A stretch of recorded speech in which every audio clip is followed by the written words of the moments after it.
This story teaches that your current circumstances don't define your potential, which maintaining professional integrity during adversity builds the foundation for future success, and that what others perceive as weakness, thoroughness, attention to detail, commitment to quality, often becomes your greatest strength.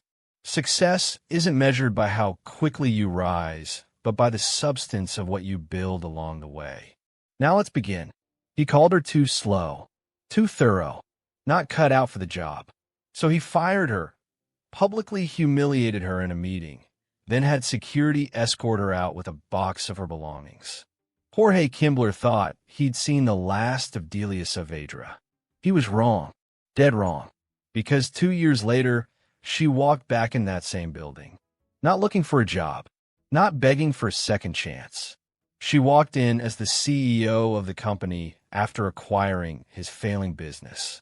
The conference room on the 42nd floor overlooked Chicago's skyline, Lake Michigan glittering in the November sun. Delia stood at the head of the polished table, the acquisition papers crisp and final before her. The door opened. Jorge entered, that same smugness on his face, until their eyes met. Recognition hit him like cold water. His stride faltered. Color drained from his skin. Delia smiled, extending her hand. "Hello, Jorge. It's been a while." The woman he threw away now owned everything he'd built. Would you show mercy or make them feel every ounce of what they put you through? Before we dive into this shocking story, I need a quick favor from you. If you're watching from Australia, anywhere in the USA, the UK, or anywhere in the world, drop your city in the comments. I want to see how far this voice is reaching. While you're there, hit the subscribe button. Stories like this aren't just entertainment. They're real experiences that teach us about love, trust, human behavior, and the uncomfortable truths people face. By subscribing, you're joining a community that values honest storytelling and meaningful conversations. Your likes and comments help this message reach someone who might need it. Now, let's get into what happened to Delia. The firing happened on a Friday. That detail stuck with Delia because Fridays were supposed to be good days, the promise of weekend rest, of breathing room. Instead, that Friday became the day her world collapsed. But to understand how it all went wrong, you need to go back 8 months earlier. 8 months before Jorge destroyed her career, Delia Saavedra had walked into Schamberger Group's West Loop office with something she hadn't felt in years: hope. The building sat just blocks from Union Station, the Willis Tower visible through 7th-floor windows.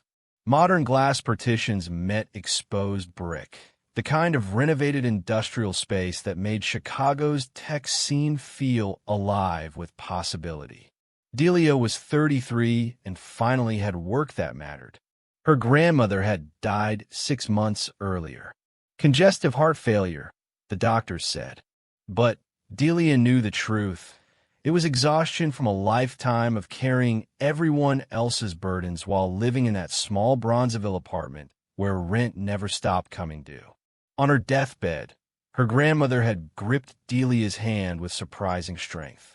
"Baby girl, don't let anyone make you feel small for doing things right," she'd whispered, her voice raspy but fierce. "Fast don't mean good. Thorough means you care." Those words became Delia's religion.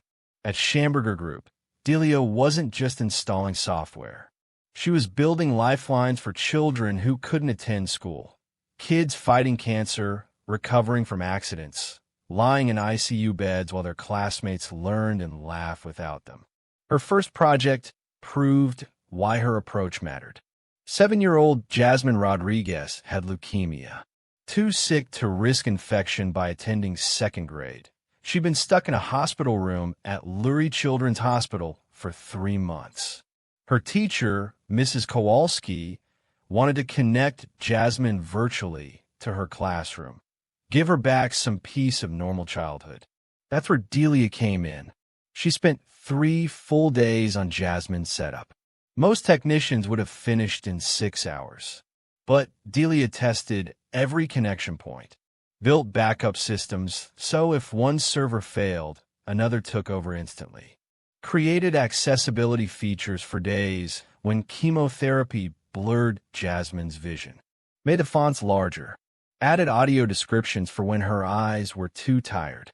She met with Mrs. Kowalski twice. Walked her through every feature. Created a laminated guide that could survive coffee spills and frantic teacher moments. When Jasmine logged in for her first virtual class, her face filled the screen, bald from chemo, but grinning so wide it could break your heart. The connection was crystal clear. Not one glitch. Jasmine could see her classmates. They could see her. For 45 minutes, she wasn't a cancer patient. She was just a kid raising her hand to answer questions about addition. Mrs. Kowalski sent Delia an email that night. You gave her back her childhood. Thank you.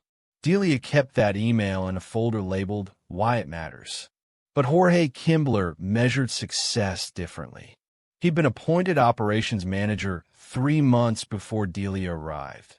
His father's golf buddy sat on Schamberger's board, and connections mattered more than competence in his world. At 39, Jorge had never been told no in his life. He wore suits that cost more than Delia's monthly rent, drove a leased BMW, treated the company's mission, helping hospitalized children, like an inconvenient detail between profit margins. Their first real conflict came during Delia's second month. Jorge called a department meeting in the glass-walled conference room overlooking the Chicago River. 8 team members sat around a table. Jorge stood at the whiteboard, marker in hand, drawing aggressive arrows between boxes. Current average setup time is 4.3 days, he announced, tapping the board hard enough to make it wobble. Industry standard is 2 days. We're bleeding money on labor costs. His eyes swept the room and landed on Delia like a spotlight. Some people are taking even longer. 6, 7 days for a single installation. Heat rose up Delia's neck, but she kept her voice steady. Professional. Those longer setups are for complex cases. ICU patients who need specialized equipment integration. Students with disabilities requiring custom accessibility features. Excuses. Jorge's smile was sharp as broken glass. Our competitors complete the same setups in 48 hours. Our competitors also have 30% higher failure rates. Delia pulled up data on her tablet, fingers steady despite her racing heart. Their connections drop during critical lessons. Teachers lose faith in the platform. We're building relationships, not just. We're building a business. Jorge's voice could freeze water. Not a charity, not a social service, a business. The room went silent. You could hear the HVAC system humming, someone's chair creaking. Tyrone Washington, the senior developer sitting beside Delia, cleared his throat. Delia's approach is actually why our customer retention is 92%. That's 15 points higher than. I didn't ask for your input, Tyrone. Jorge's tone made it clear this was his show, his rules. Starting next quarter, maximum setup time is 48 hours. No exceptions. Figure it out or find work elsewhere. That night, Delia sat in her Pilsen apartment, a modest 1-bedroom she could barely afford on the 2nd floor of a 3-flat. The walls were thin enough to hear her downstairs neighbor's television, but the place had good light, and it was hers. She'd covered the walls with photos, her grandmother at church, childhood pictures from Bronzeville, a framed copy of her Roosevelt University diploma that had taken 6 years of night classes and day jobs to earn. She made tea in her grandmother's chipped mug, white porcelain with faded blue flowers, and opened her laptop. The cursor blinked on a blank spreadsheet. She started calculating what she'd have to eliminate from her process to meet Jorge's deadline. Security protocol testing, 4 hours. But skip that, and patient data could be vulnerable. Redundancy system setup, 6 hours.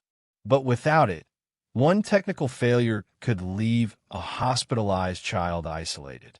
Teacher training, 3 hours minimum. But without proper training, even the best platform becomes useless. Accessibility customization, varied by case, always necessary. Children with visual impairments, hearing loss, and motor skill challenges, they deserved education too. Delia closed the laptop. She couldn't cut corners on children's futures. She wouldn't. Over the following months, the tension escalated like a storm building on Lake Michigan. Jorge began tracking everyone's setup times on a public dashboard mounted in the office hallway, a digital scoreboard of productivity. Delia's name consistently appeared at the bottom, highlighted in red. Underperformer became her unofficial title, whispered by newer employees who'd learned to value speed over substance. But her clients told a different story. Teachers requested Delia specifically. Hospital administrators praised her thoroughness.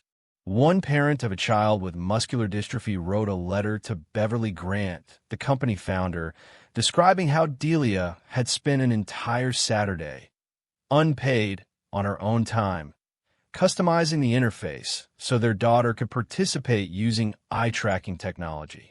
Beverly, who'd recently stepped back from daily operations due to heart problems and doctor's orders to reduce stress, sent Delia a brief email. "This is why I started this company. Thank you for remembering that."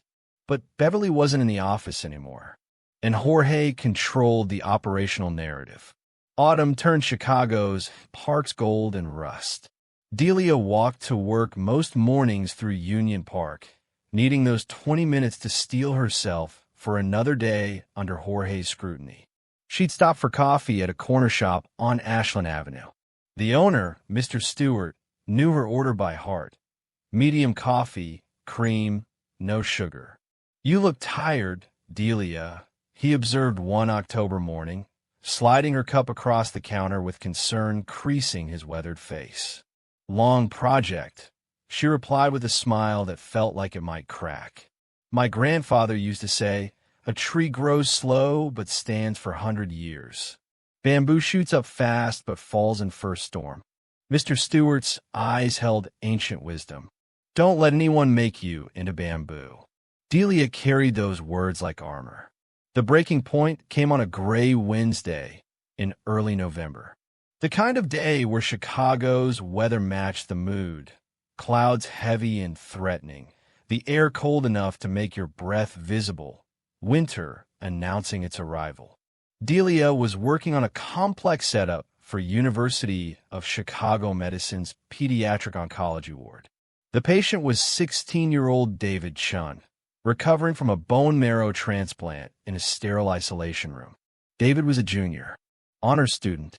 He'd been planning to take AP Physics and AP Literature before cancer derailed everything. For David, education wasn't about credits or college applications.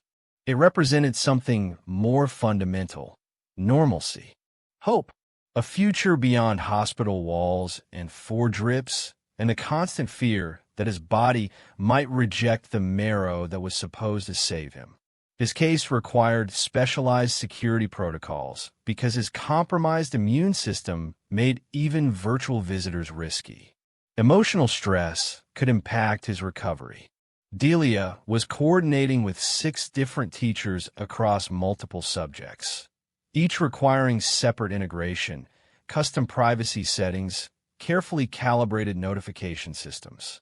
She was on day 5 of the setup, running final security verification tests, when Jorge appeared at her cubicle. His cologne arrived before he did, something expensive and overpowering that invaded your space like his personality. "Status update." Not a question, a demand. "Almost complete. Running final security verification now. Should be ready for tomorrow's launch." "Should be ready?" Jorge's voice rose, drawing attention from surrounding cubicles. "You've had 5 days. What's the holdup?" Delia took a breath, kept her tone professional despite adrenaline flooding her system. This is a high-risk patient with complex needs. 6 teachers, specialized security requirements, and I don't want excuses. I want results. Jorge leaned against her cubicle wall, arms crossed like a judge pronouncing sentence. You know what your problem is, Delia? She didn't answer, but he continued anyway. He always did. You're too slow. You overthink everything. While you're busy perfecting every tiny detail, the rest of the team is completing 3 for setups to your 1. His smile carried cruelty like a weapon. Maybe you're just not cut out for this work. Something in Delia's chest crystallized. Not anger. Something colder, clearer, understanding. Jorge didn't care about David Chun. He didn't care about Jasmine Rodriguez or any of the children their platform served. He cared about numbers on a spreadsheet. Metrics he could present to the board. The appearance of efficiency over actual impact. He cared about looking good, not being good. I'd rather be too slow and reliable than fast and careless, Delia said quietly. Well, this company can't afford your pace. Jorge straightened, adjusting his cufflinks. Gold, probably real. I'm calling a department meeting. 2 o'clock. Conference room. He walked away trailing cologne and malice. Delia felt the eyes of her co-workers, some sympathetic, others carefully neutral, a few relieved they weren't his current target. Tyrone rolled his chair over. You okay? I'm fine. He's wrong, you know. Your work is the best in this department. Thanks, Ty. But friendship didn't pay bills or save jobs. At 2 o'clock, 12 team members gathered in the conference room. Through the windows, November clouds gathered over Lake Michigan, threatening the season's first snow. The room smelled like stale coffee and anxiety. Jorge stood at the head of the table like a general addressing troops who disappointed him. I've been reviewing performance metrics, he began, pulling up his presentation. The productivity dashboard appeared on screen. Delia's name in red at the bottom like a scarlet letter. We have an efficiency problem. While some team members are meeting and exceeding targets, he nodded toward 2 newer employees who'd been cutting corners Delia refused to cut. Others are dragging down our department average. The silence felt heavy enough to crush ribs. Jorge turned directly to Delia. Take our slowest performer. 6 to 7 days per setup. That's 3 times our target. Do you know what that cost the company? His voice dripped with false concern, the kind that made humiliation feel like education. It costs us contracts. It costs us competitive advantage. It costs us credibility in the market. Delia's face burned. Public humiliation was Jorge's favorite management tool. Shame as motivation. Maybe in your last job, turtle pace was acceptable, Jorge continued, and several people shifted uncomfortably in their chairs. But in the real world, the competitive marketplace where companies actually survive, we don't have time for people who can't keep up. We have investors to satisfy, growth targets to meet. Deadweight holds everyone back. Deadweight. The word hung in the air like smoke. Tyrone started to speak, but Delia caught his eye and shook her head slightly. Defending her would only make him Jorge's next target. The meeting dragged on for another 20 minutes. Jorge outlining new performance improvement plans that essentially demanded everyone sacrifice quality for speed. When it finally ended, people filed out quickly, avoiding eye contact, pretending they hadn't just witnessed someone's professional execution. Delia returned to her desk, and she completed David Chen's setup. She tested every connection twice, verified all security protocols, created comprehensive documentation for his teachers. She did it right because David deserved nothing less than her best work, even if it cost her everything. At 5:47 p.m., her desk phone rang. Patricia Vance from HR. Delia, can you come to conference room B, please? The walk down that hallway felt longer than any distance Delia had ever traveled. Each step echoed. The fluorescent lights hummed.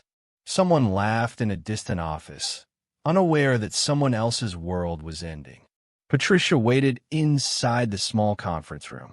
Jorge sat beside her, arms crossed, wearing that thin, satisfied smile that would haunt Delia's nightmares for months.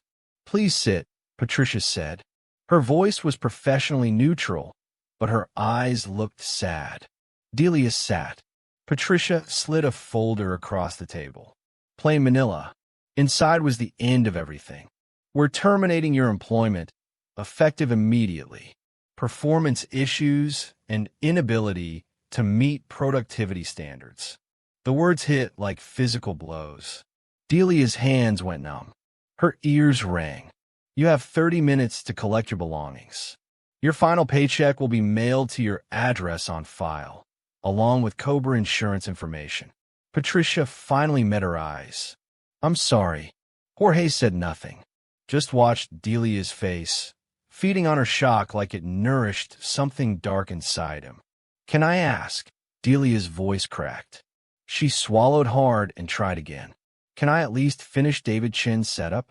It launches tomorrow morning. His teachers are counting on." "Tyrone will take over your active projects," Jorge interrupted, his voice flat. "Final. We need someone who can actually complete work in a timely manner." 30 minutes. That's how long it took to erase 8 months of work, relationships, purpose. Delia packed her belongings into a cardboard box someone had left in the supply closet, the kind that once held printer paper, now holding the fragments of her professional life. Her grandmother's mug, a small succulent plant from her desk, the framed photo of her Roosevelt diploma, a folder of thank you emails from teachers and parents, proof that her work had mattered, even if Jorge couldn't see it. Everything she'd built, reduced to objects that fit in a box. Security escorted her out. Standard procedure, Patricia had said, though Delia had never stolen anything in her life except maybe extra coffee creamer on rough mornings. The November wind cut through her blazer as she walked toward the Pink Line station. Rush hour commuters streamed past, everyone hurrying somewhere important, briefcases and purpose and futures that hadn't just collapsed. Delia felt invisible, untethered, erased.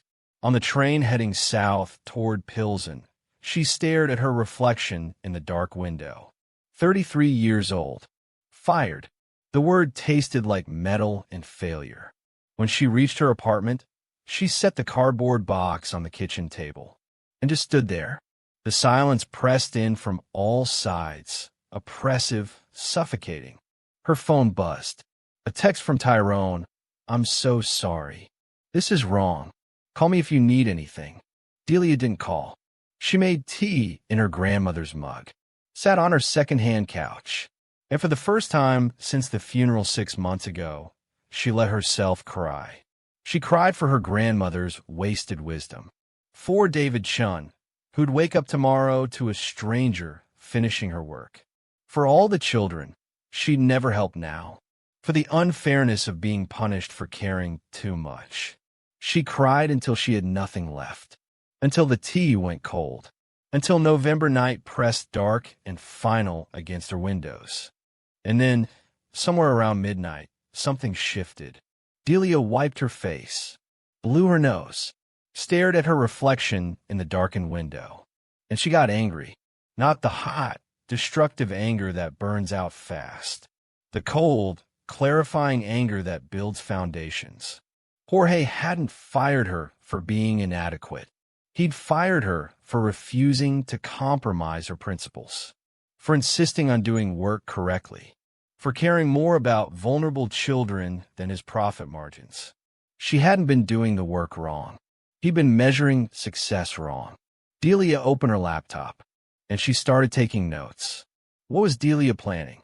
How would she survive without income?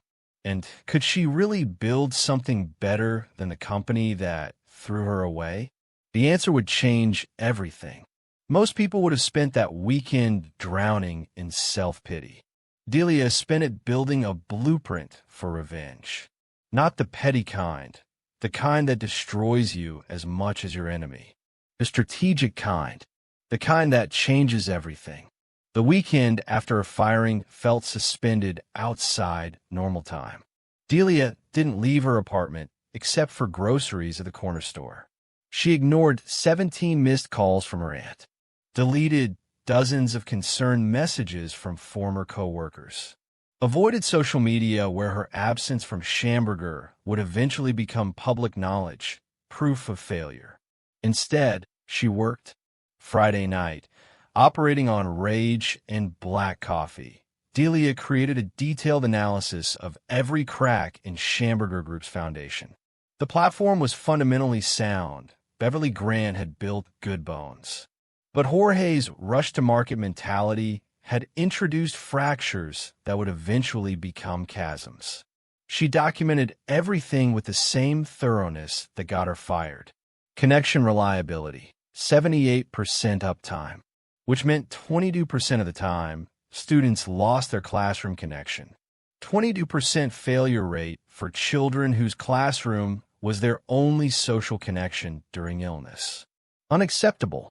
Security vulnerabilities. She'd identified 6 potential breach points in their system. 6 ways protected student health information could be exposed. She'd reported them to Jorge twice, with detailed documentation. He dismissed them as low-priority concerns that would slow down deployment. User experience. The interface was clunky, requiring too many steps for basic functions. Teachers needed 15 minutes of training just to start a session. Students with limited tech literacy got frustrated and disengaged. Parents couldn't troubleshoot simple problems without calling support. Accessibility. Minimal accommodation for disabilities. Their system technically met legal requirements. Jorge had made sure of that, liability being his only real concern, but failed the actual humans using it.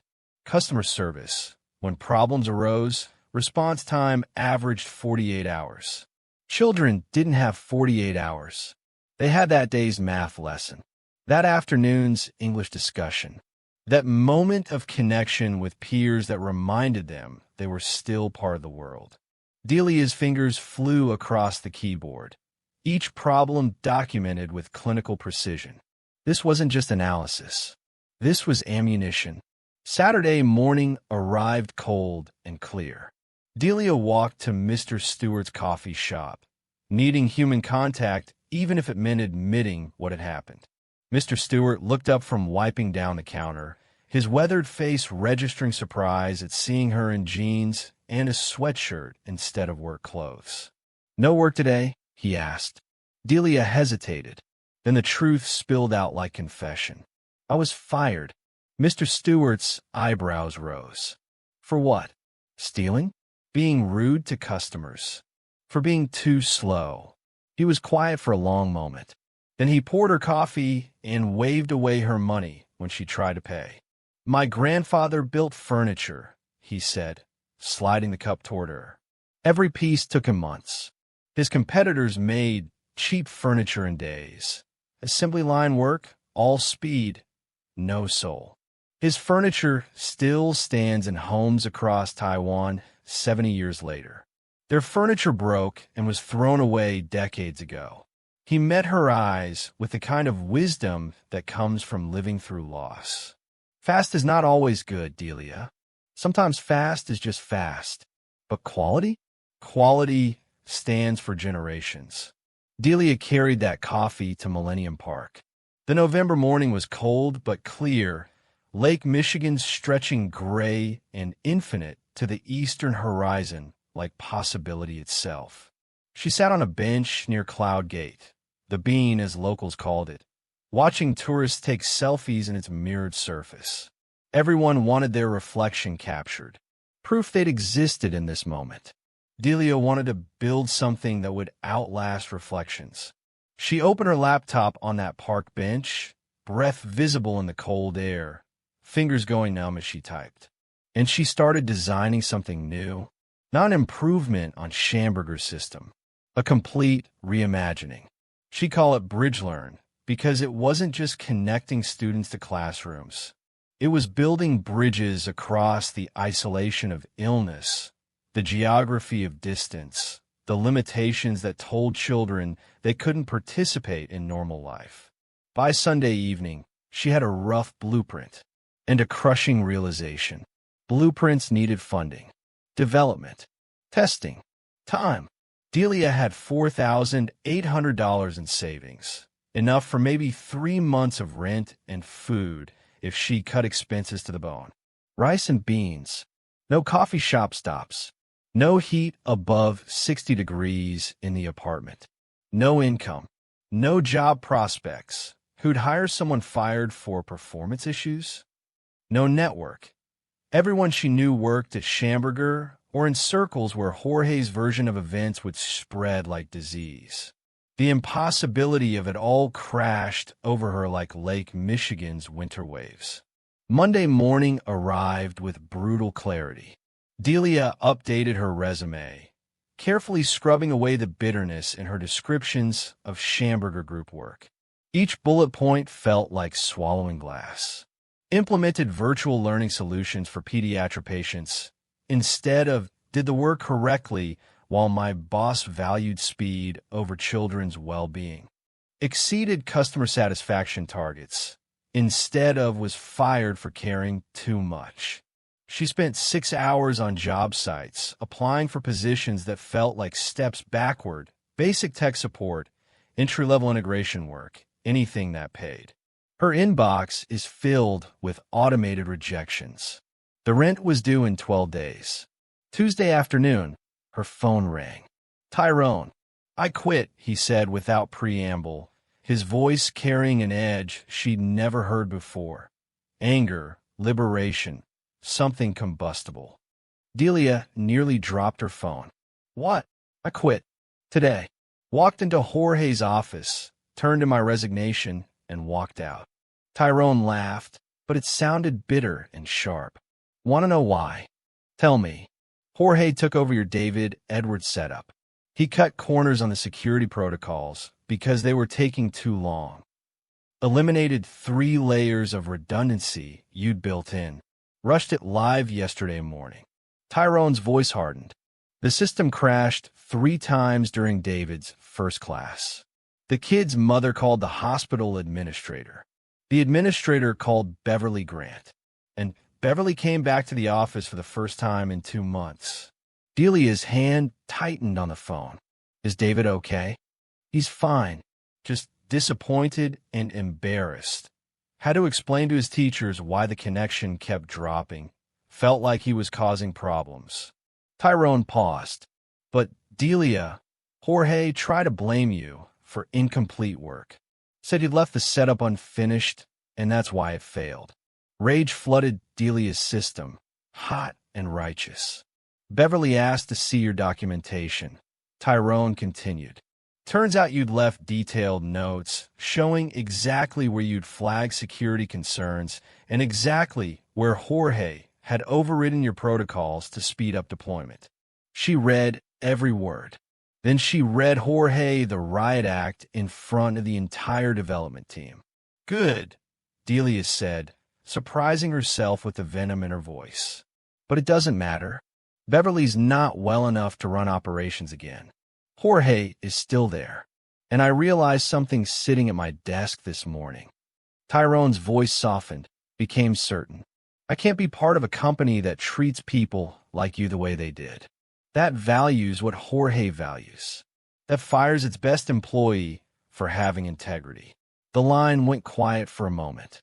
"I heard through the grapevine that you might be working on something," Tyrone said. "Is that true?" Delia looked at her laptop, the blueprint document still open. The impossible dream. "Maybe. It's just an idea right now. A blueprint that exists only on my computer." "I'm in," Tyrone said immediately. "Whatever it is, if you're building it, I'm in. I've got $12,000 in savings. I've gotten 10 years of development experience. And I've got nothing but respect for how you do this work. Let's build something that actually matters. Ty, I can't pay you. I can barely pay my own rent. I'm applying for tech support jobs just to survive. This could take years, and it might fail completely, and then we'll figure it out together. His voice was steady, certain. I'd rather fail building something meaningful with you than succeed doing what Jorge does. What do you say? Delia closed her eyes. Risk versus safety. Audacity versus practicality. Her grandmother's voice echoed. Don't let anyone make you feel small for doing things right. She thought about Jasmine Rodriguez's grin on that screen. About David Chun deserving better. About every child who needed someone to care enough to do the work correctly. Okay, she said, the word feeling like jumping off a cliff. Let's do it. That phone call changed everything. Within 24 hours, they had a plan.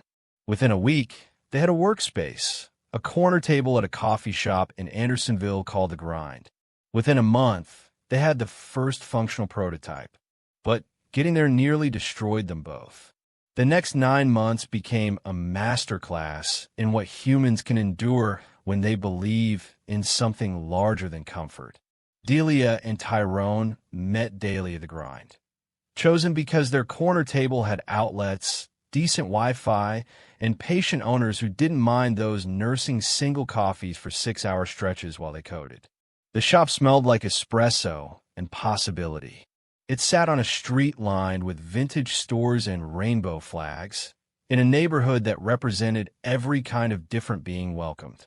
Delia needed that reminder that being different, being thorough, being too slow wasn't a defect. It was a feature. By month 2, Delia's savings evaporated. She picked up gig work wherever she could find it, basic web design for small businesses, tutoring high school students in computer science, anything that paid in cash, and left her brain free for the real work. She moved out of her Pilsen apartment into an even cheaper place in Albany Park. A basement studio that felt like living in a cave, but cost $500 less per month. The place was dark even at noon. You could hear every footstep from the apartment above. The shower had 2 temperatures, Arctic and scalding, nothing in between. But it had internet and a desk. And that was enough. Tyrone wasn't faring much better financially. He'd burned through his savings by month 4, picked up freelance coding work, lived on ramen and pride. They took turns buying coffee, shared cheap tacos from a truck on Milwaukee Avenue, celebrated small victories with dollar slices of pizza. It was brutal. It was also the most purpose-driven work either of them had ever done. Through a friend of someone Tyrone met at a developer meetup, they landed a meeting with a project manager at Lurie Children's Hospital, the same hospital where Delia had set up Jasmine Rodriguez's connection a year ago. Mrs. Karen Okafor, Director of Educational Services, met them in her office on a Tuesday morning in April. The room overlooked downtown Chicago, Willis Tower standing tall against spring clouds. Photos of smiling children covered every wall, patients who'd graduated, recovered, survived, thrived. Evidence that hope wasn't always a lie. Mrs. Okafor was in her early 50s, with kind eyes and the practical demeanor of someone who'd spent decades making impossible logistics work in hospital settings. "You're the one who built Jasmine's setup," she said, shaking Delia's hand warmly. Recognition lit her face. She still talks about how clear that connection was. 4 months of treatment, not a single drop call. That's unheard of. Delia felt tears prick her eyes. How is she? In remission. Back at school full-time. On her roll last semester. Thriving. Mrs. Okafor gestured to chairs. "So, tell me what you're building." Delia and Tyrone presented their vision for BridgeLearn. Not just a platform. A comprehensive system designed from the ground up for reliability, security, and human-centered user experience. They'd anticipated every question. Security? Military-grade encryption with HIPAA compliance built into the architecture, not added as an afterthought. Reliability? Redundant systems that switched automatically if any component failed. 99.9% uptime guarantee. User experience? The interface is so intuitive that a teacher could start a session in 3 clicks. Students could navigate with limited tech literacy. Parents could troubleshoot basic issues without calling support. Accessibility, screen reader compatibility, adjustable font sizes, audio descriptions, closed captioning, multiple input methods. Every feature designed with universal access in mind from day one. Cost. Competitive pricing with a sliding scale for hospitals serving underserved communities. Mrs. Okafor listened intently, asked sharp questions about implementation timelines, scalability, and technical specifications.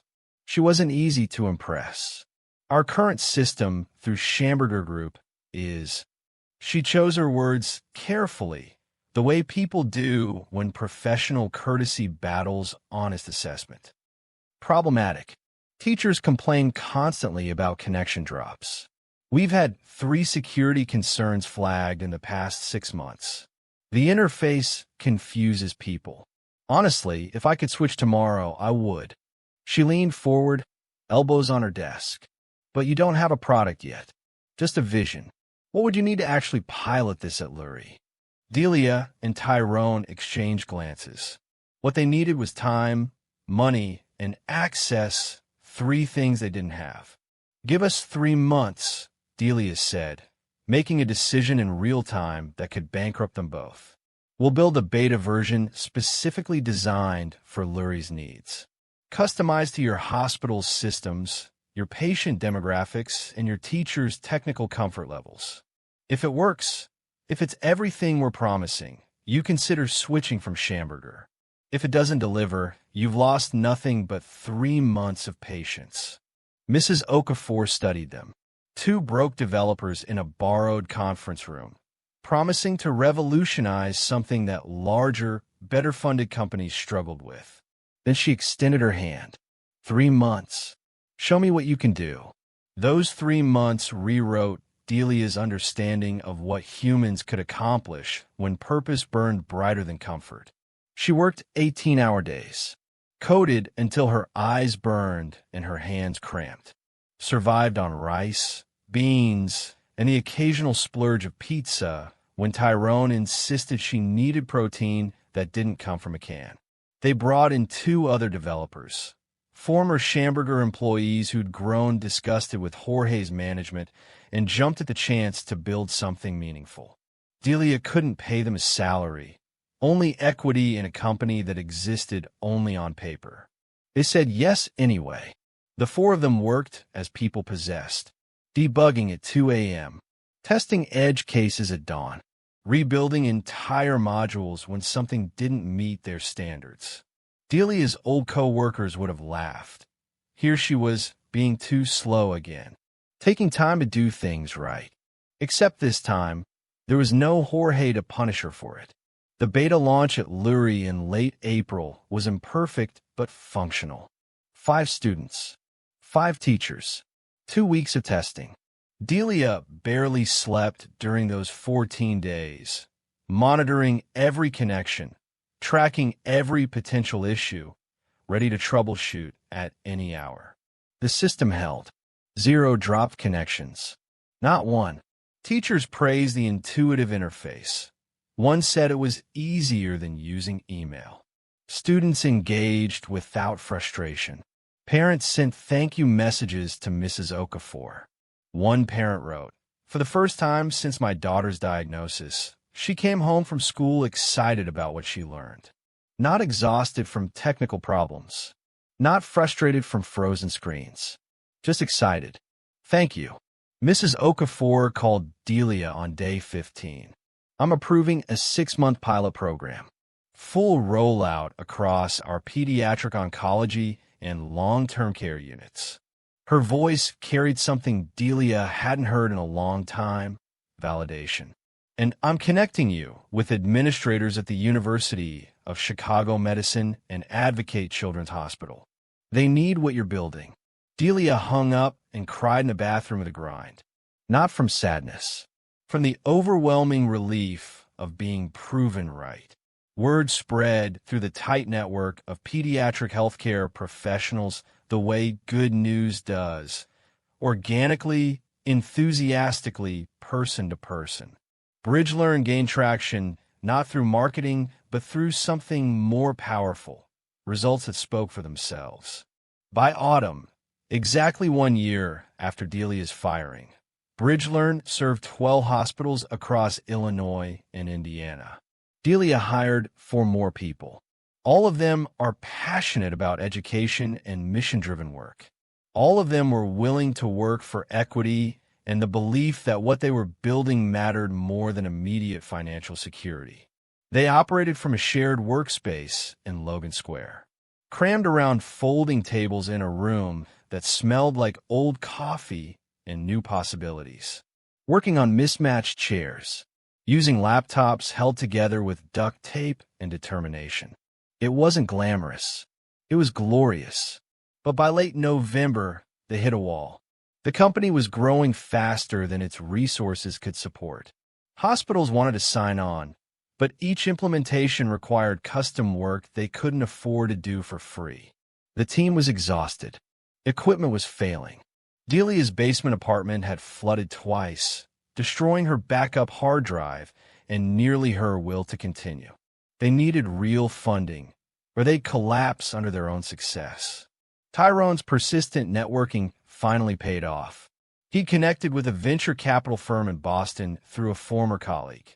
Cornerstone Partners, run by a woman named Rachel Kim, who'd built her fortune in edtech and now invested in companies that aligned with her values. Rachel flew to Chicago the week before Christmas. Instead of a formal pitch meeting in a conference room, Rachel made an unusual request. I don't want to see a PowerPoint. I want to shadow you for a day. I want to see how you actually work. So Rachel followed Delia through a typical workday. She watched Delia troubleshoot a connection issue for a teacher at Advocate. Patient, methodical, refusing to end the call until everything worked perfectly, even though it took 90 minutes. She observed Delia training a new hospital staff, explaining complex technical processes with infinite patience, creating analogies that made sense to people who'd never thought about network architecture. She listened to Delia explain her vision not in terms of market share or profit margins or growth projections, but in terms of children. Children like David Edward deserved a reliable education during bone marrow transplants. Children like Jasmine Rodriguez, who needed a connection to normalcy during cancer treatment. Children who were vulnerable and isolated deserved systems built by people who saw them as humans, not metrics. At the end of the day, over dinner at a quiet Ukrainian village restaurant where the pierogi were cheap and filling, Rachel asked the question that would determine everything. I'm prepared to invest $2 million for 25% equity, she said, setting down her fork. But I need to understand something first. Delia waited, heart pounding. Why are you doing this? Rachel's eyes were sharp, assessing. You could license your platform to Schamberger Group, make good money, avoid all this risk and struggle, and live in flooded basements. You could go work for any ed tech company in Chicago. They'd hire you in a heartbeat with what you've built. So why are you choosing the hardest possible path? Delia thought about her grandmother, about Mr. Stewart's furniture story, about every child she'd ever helped connect to learning, about Jorge's sneer when he called her deadweight, about that cardboard box and that train ride home and that night of crying until she had nothing left, about choosing, somewhere around midnight, to build something better instead of accepting his version of her worth. Because fast isn't always good, Delia said quietly, meeting Rachel's eyes. Because children in hospitals deserve systems built by people who see them as humans, not metrics. Because I was fired for caring too much about quality, and I refused to believe that was wrong. She leaned forward, her voice gaining strength. I'm building this because if I don't, who will? Who else is going to take the time to do it right?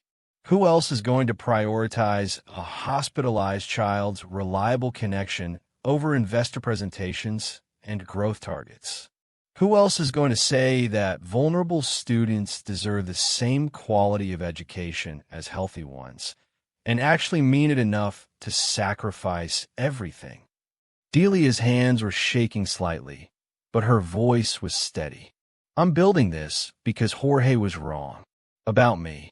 About what matters. About how success should be measured. And I'm going to prove it, not to him, but to every child who needs someone to build systems they can actually depend on. The restaurant buzzed with conversation around them. Somewhere a glass clinked. Someone laughed. Rachel smiled, the kind of smile that changes everything. That's exactly what I needed to hear, she said. You have a deal. The investment transformed everything. Delia hired a real development team. People with health insurance and salaries and 401ks. Leased proper office space in the West Loop, just blocks from Schamberger's building, though she tried not to think about that. Started scaling BridgeLearn across the Midwest. The platform's reputation grew organically. Hospitals contacted them, not the other way around. Teachers recommended them to other teachers. Parents shared their experiences in online support groups. By Delia's 35th birthday, 25 months after that Friday when she'd been fired, BridgeLearn operated in 43 states, served over 200 hospitals, reached 50,000 students annually. Industry publications wrote features. Educational conferences invited Delia as a keynote speaker. She spoke on panels about ethical edtech development, about building systems with humanity, about why being too slow had actually been the key to success. Rachel sat on their board, but trusted Delia's vision. Never pushed for the kind of corner cutting that prioritized profit over purpose. Everything Jorge had told her was wrong had become the foundation of something extraordinary. Schamberger Group, meanwhile, suffered. Delia didn't track their decline with satisfaction. Beverly Grant's original vision had been noble, and watching it crumble under Jorge's mismanagement felt more tragic than triumphant. But market forces were unforgiving. Hospitals canceled contracts after connection failures. Teachers refused to use the platform. Security breaches made local news. Customer satisfaction scores plummeted like stocks in a crash. The company that had been a Chicago edtech success story became a cautionary tale about what happens when you prioritize speed over substance. When you fire your best employees for having standards. When you let people like Jorge Kimbler measure success. In October, exactly 2 years after Delia's firing, the calendar coming full circle, her assistant forwarded an unexpected email. Beverly Grant wanted to meet. The subject line read, "A proposal you should hear." Delia stared at that email for a full minute, her heart racing with something she couldn't quite name. Not anger anymore, not even vindication. Something more complex, more mature. Curiosity about what came next when the tables had completely turned. She typed her response. "I'm listening. Where and when?" 3 days later, she sat across from Beverly Grant in a coffee shop in River North. The woman who'd let Jorge fire her. The founder whose company was collapsing. And Beverly said the words Delia had never imagined hearing. "I need you to save Schamberger Group. I need you to buy my company." What would you do if the company that destroyed you came begging for rescue? Would you show mercy or let them feel exactly what they put you through? Delia was about to make a decision that would define everything. Beverly Grant looked like she was dying. Not metaphorically, actually dying. The woman who'd founded Schamberger Group 20 years ago, who'd built it from a dream in her basement to a multi-million-dollar company, now sat across from Delia in a River North coffee shop, looking like a strong wind could shatter her. Her skin had that translucent quality that comes from serious illness. Her hands trembled when she lifted her coffee cup. The elegant businesswoman Delia remembered had been replaced by someone fragile, mortal, and aware of her own ending. "Thank you for seeing me," Beverly said, wrapping both hands around her mug like she was trying to absorb its warmth into bones that had gone permanently cold. "I know you don't owe me anything." Delia waited, said nothing, let the silence do the work. 2 years ago, she would have rushed to fill uncomfortable silences to make other people comfortable at her own expense. That version of Delia had died in a conference room with a cardboard box. This version knew the power of waiting. "Schamberger Group is failing," Beverly said finally, her voice carrying the exhausted honesty of someone who'd stopped pretending. "I've been watching from the sidelines because the doctors said I couldn't handle the stress. Atrial fibrillation. My heart literally can't take it." She laughed, but it sounded like broken glass. "But I can't watch my life's work collapse without trying to save it. Without trying to save the people, good people, people with families and mortgages, who'll lose everything when we fold." Beverly met Delia's eyes, and for the first time, Delia saw something she'd never expected to see there. Regret. Real, devastating regret. "I made a mistake," Beverly continued. "I trusted the wrong person to run operations. Jorge seemed confident, connected. His father knew the right people. And I was too sick, too tired, too overwhelmed to realize that confidence isn't the same as competence. That connections aren't the same as character." She pulled a tissue from her purse, not crying but preparing for the possibility. "You were fired 2 years ago. I wasn't there that day. I was in the hospital having a cardiac procedure, but I could have prevented it. Should have prevented it." Beverly's voice cracked. "I received complaints about Jorge's management style for months before your termination. Employees told me he was toxic, cruel, driving away talent. I dismissed them as growing pains, as people being too sensitive, as the natural friction of a company scaling up." Delia's jaw tightened.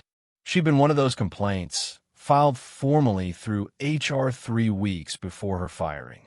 Documented Jorge's public humiliation tactics, his unreasonable demands, his complete disregard for quality. Beverly had done nothing. "After the Davidson incident, I came back to the office," Beverly said. "I read your documentation. Every word. I saw how thoroughly you'd flagged security concerns that Jorge ignored. I saw thank you letters from parents whose children you'd helped, parents who wrote directly to me because they wanted to make sure I knew what you'd done for their families." She pulled a folder from her bag, opened it. Inside were printouts of emails. Delia recognized some of them, the ones she'd kept in her Why It Matters folder. "I saw that we'd thrown away our best employee," Beverly said quietly, "because she insisted on doing things right, because she refused to sacrifice vulnerable children for profit margins, because she had more integrity than the person I'd put in charge of operations." Delia took a sip of her coffee. Let Beverly's words settle. Part of her, the part that still carried scars from that November afternoon, wanted to rage. To list every way Beverly's negligence had destroyed her. To make this woman feel every ounce of pain that firing had caused. But another part, the part that had built BridgeLearn from nothing, knew that rage was a luxury she couldn't afford. Not if what came next mattered more than what came before. "Why are you telling me this?" Delia asked, her voice neutral. "Professional." Beverly pulled out another folder. Thicker, official-looking. "Because I need your help. Schamberger Group has 3 months of operating capital left. Maybe 4 if we cut to skeleton crew. We're hemorrhaging clients. 17 hospitals canceled contracts in the past 6 months. Our reputation is destroyed. Customer satisfaction is at 31%. 31. She slid the folder across the table. The only way to save the company, to protect the employees who depend on those jobs, to serve the students who still rely on our platform, is to find a buyer or partner who can absorb our operations and actually deliver quality service. Delia opened the folder. Inside was everything. Financial statements showing the company's decline, client lists, employee records, and operational data. And there, highlighted on page 7 of the executive summary, was the recommended solution. Acquisition target, BridgeLearn Incorporated. You want me to buy Schamberger Group? Delia couldn't quite believe it, even seeing it in writing. I'm asking you to consider it. Beverly leaned forward, and despite her frailty, her eyes were fierce. Not for me. Not even for the employees, though many of them are good people caught in a bad situation they didn't create. She pulled out one more document, a list of hospitals and student names. But for the mission, we still serve 40 hospitals and 8,000 students. If Schamberger folds tomorrow, those children lose their connection to education. Hospital contracts take months to reassign. That's months of isolation for kids who are already fighting just to survive. Beverly's hand shook as she pointed to names on the list. 7-year-old Miguel Torres. Brain tumor. He's been using our platform for 18 months to stay connected to his 3rd grade class. If we fold, he's alone. 13-year-old Aisha Williams. Cystic fibrosis. Our platform is how she takes her AP classes from the hospital. Without it, she loses her shot at the advanced courses she needs for college. 10-year-old Christopher Nguyen. Spinal surgery recovery. 6 months of virtual school ahead of him. Where does he go if we disappear? Delia looked at those names and felt something twist in her chest. This should have been simple. The company that destroyed her was collapsing. Justice served. Karma delivered. Walk away and let them face the consequences of their choices. But those names weren't abstractions. They were children who needed what she'd spent 2 years building, reliable, quality educational connection during their most vulnerable moments. They didn't care about corporate drama. They didn't care about her personal vindication. They just needed their math lesson, their English discussion, and their connection to the world beyond hospital walls. I need time to think, Delia said, closing the folder. And I need to discuss this with my team. Of course. Beverly stood slowly, carefully, like someone whose body might betray them at any moment. Everything you need is in there. Financial projections, client data, employee records, technical documentation. Just please don't punish the people Jorge failed. They deserve better than what he gave them. She paused at the door, hand on the frame for support. I know I don't deserve to ask this. I know I failed you when you needed someone to stand up to Jorge. But those children deserve someone who'll do it right. Someone who cares more about their education than profit margins. Someone exactly like you. Beverly left, and Delia sat alone with 40 pages of her former employer's failures. On page 17 of the management roster, she found what she'd known would be there. Jorge Kimbler, operations manager, $147,000 annual salary, plus performance bonuses. He'd earned more than double what she'd made while driving the company into the ground. And now his fate was in her hands. That night, Delia called an emergency board meeting. Rachel flew in from Boston on the first available flight. Tyrone canceled his sister's birthday dinner. Their CFO, Kendra Williams, a sharp woman in her 40s who'd left a corporate finance job to join BridgeLearn because she believed in the mission, brought 3 different financial models.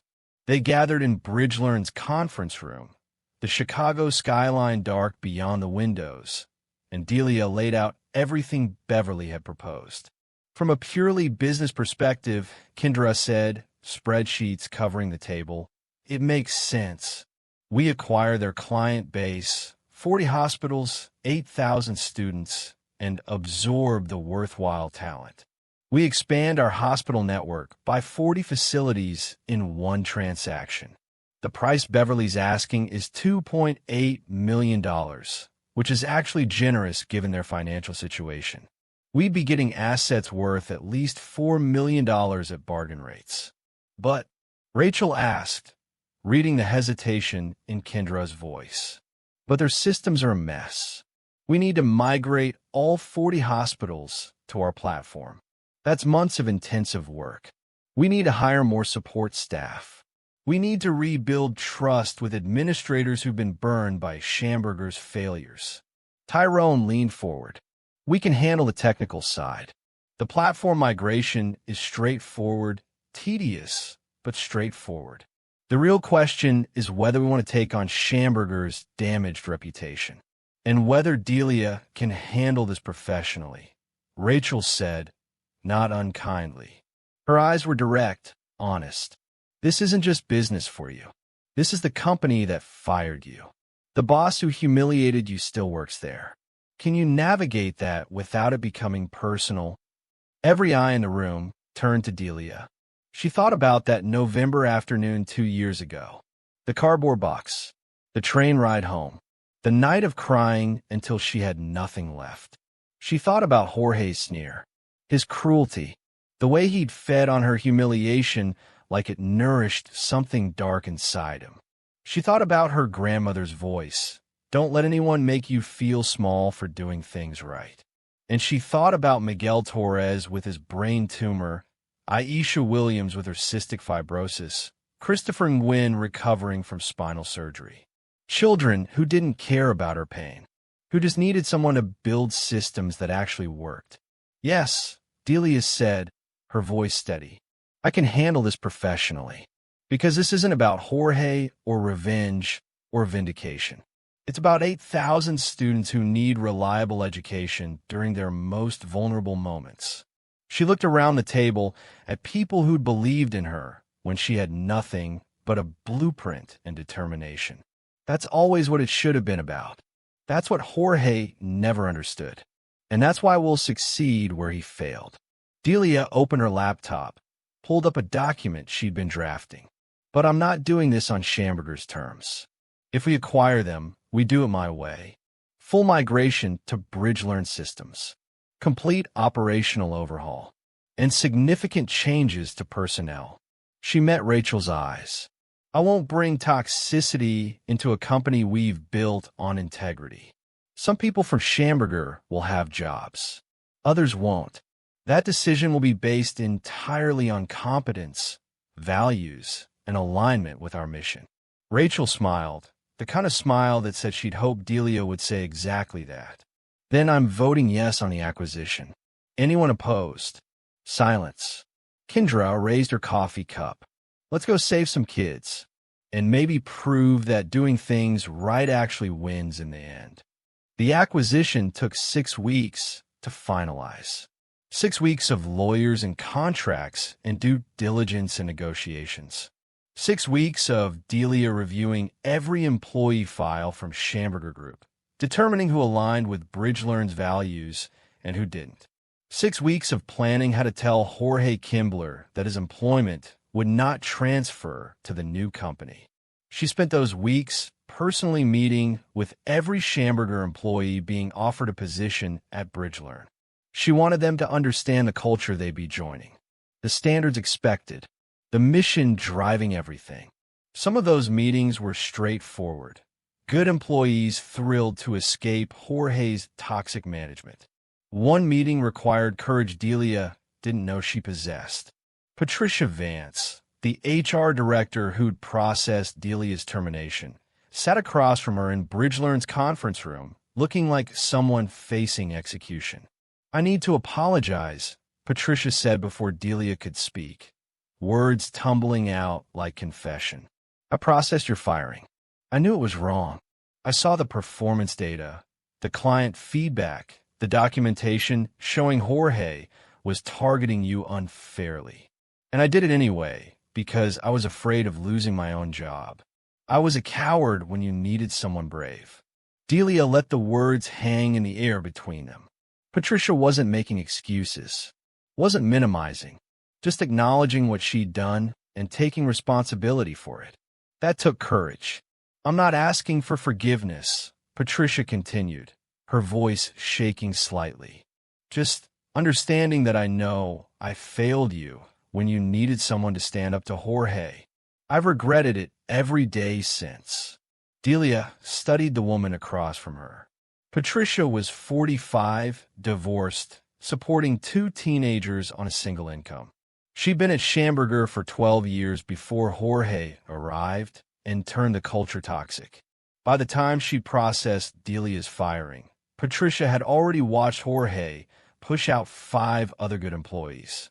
She'd been complicit, but she'd also been trapped. The question was whether people deserved second chances when they acknowledged their failures. "Patricia, I'm offering you a position as BridgeLearn's Director of People and Culture," Delia said. "We need someone who understands what toxic management looks like and is committed to preventing it. Someone who's learned from their mistakes and won't make them again." Patricia's eyes filled with tears. "I don't deserve." "Maybe not," Delia interrupted gently. "But those 8,000 students we're about to absorb deserve someone in HR who'll protect good employees from people like Jorge. Someone who'll stand up next time instead of staying silent. Are you that person now?" "Yes." Patricia's voice was fierce with conviction. "I promise you yes. I will never let someone be treated the way you were treated. Not on my watch. Never again." Then welcome to BridgeLearn. The acquisition would finalize on a Thursday morning in November. 2 years and 2 months after Delia's firing. The calendar coming full circle. Wednesday night, Delia couldn't sleep. She lay in her new apartment, a nice 1-bedroom in Logan Square with actual insulation and a shower that worked, staring at the ceiling and thinking about what tomorrow would bring. She'd see Jorge Kimbler face to face, the man who'd destroyed her career, who'd humiliated her publicly, who'd called her deadweight and too slow and not cut out for the work. She'd see him from a position of complete power, and she'd have to decide who she was in that moment. Around 2 a.m., she got up and made tea in her grandmother's mug, the one possession she'd carried through every apartment, every struggle, and every moment of doubt. She thought about Mr. Stewart's wisdom about furniture that lasted generations. She thought about Jasmine Rodriguez grinning on that hospital room screen. She thought about every child who'd sent thank you messages, every teacher who'd requested her specifically, and every parent who'd written to say that her work had given their sick child back some piece of normal childhood. That was what mattered. Not revenge, not vindication, not making Jorge suffer, just building something that lasted, something that helped, something done right. Delia finished her tea, washed the mug carefully, and went back to bed. This time, she slept. Thursday morning arrived crisp and cold, Lake Michigan sparkling under November sun. Delia dressed with deliberate care. Burgundy blazer, sharp, professional, powerful. Black slacks, simple jewelry.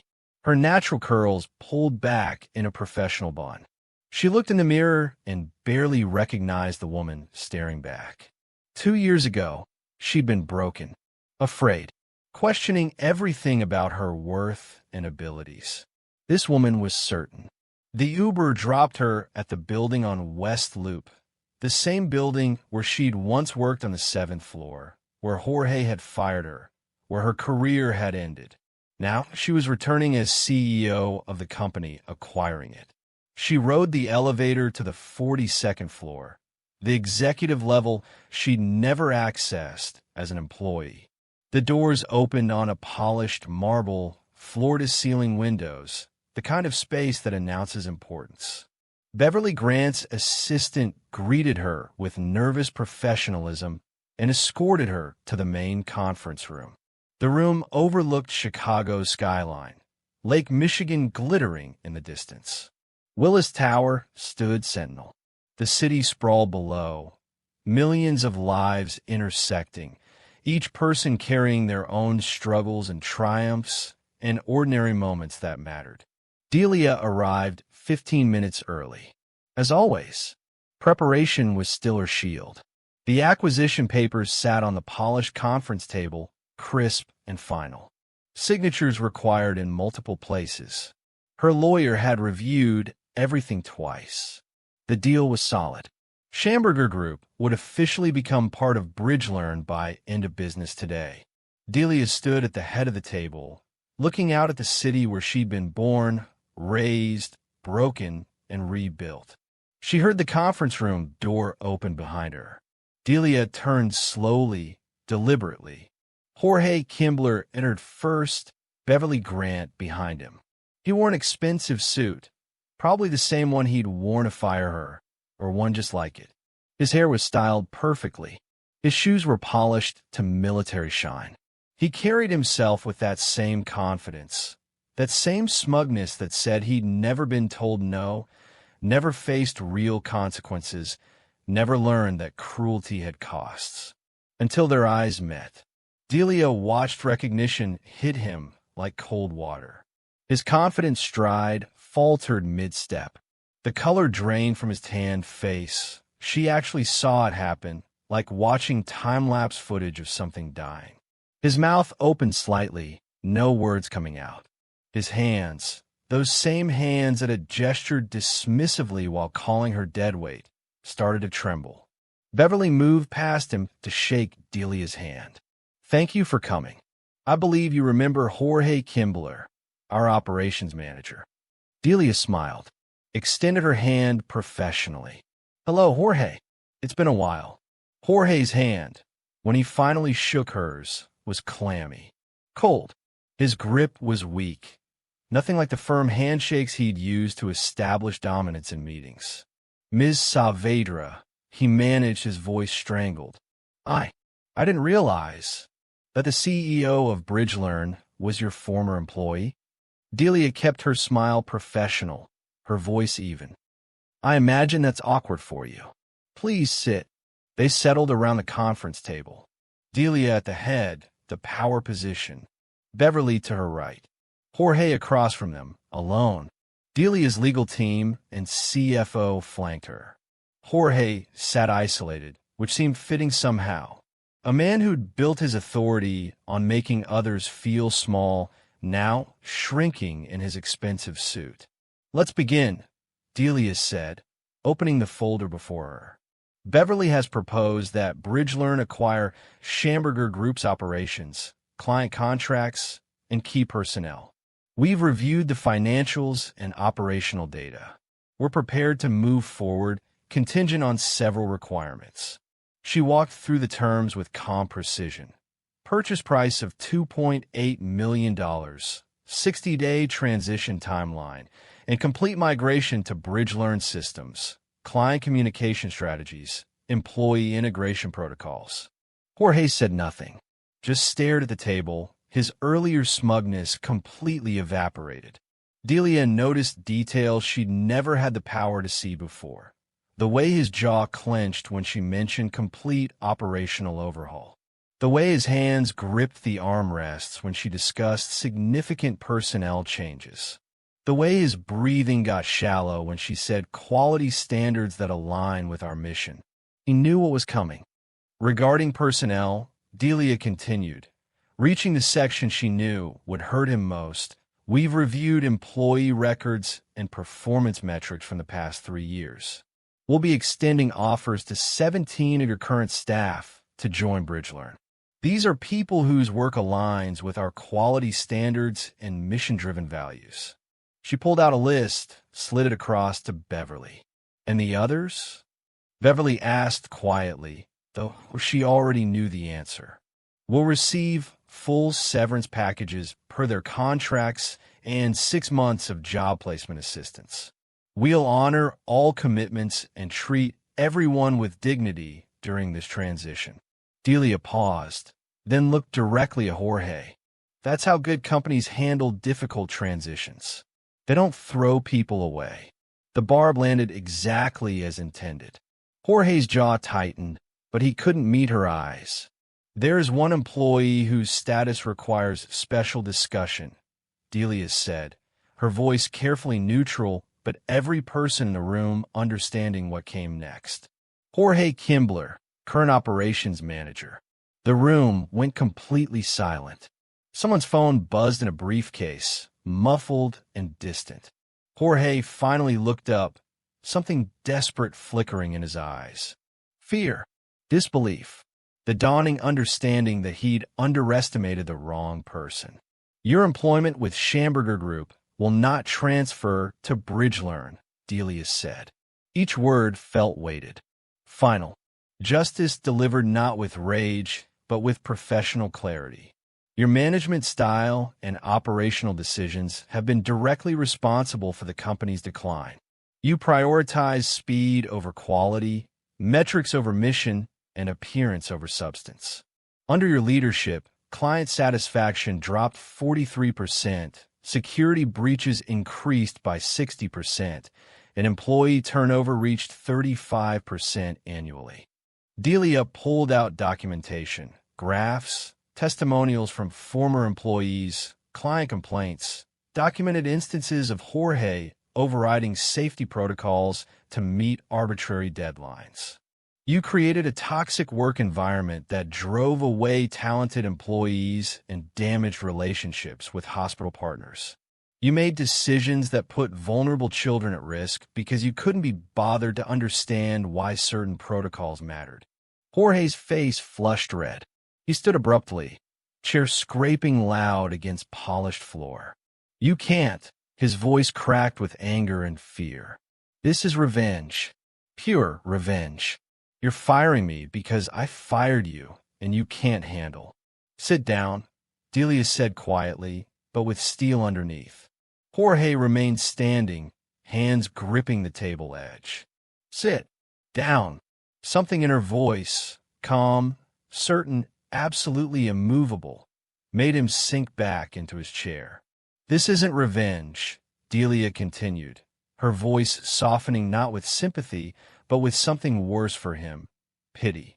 "Revenge would be destroying you personally, ruining your reputation so thoroughly that you'd never work again, making sure everyone in Chicago's tech community knew exactly what kind of manager you were." She leaned forward.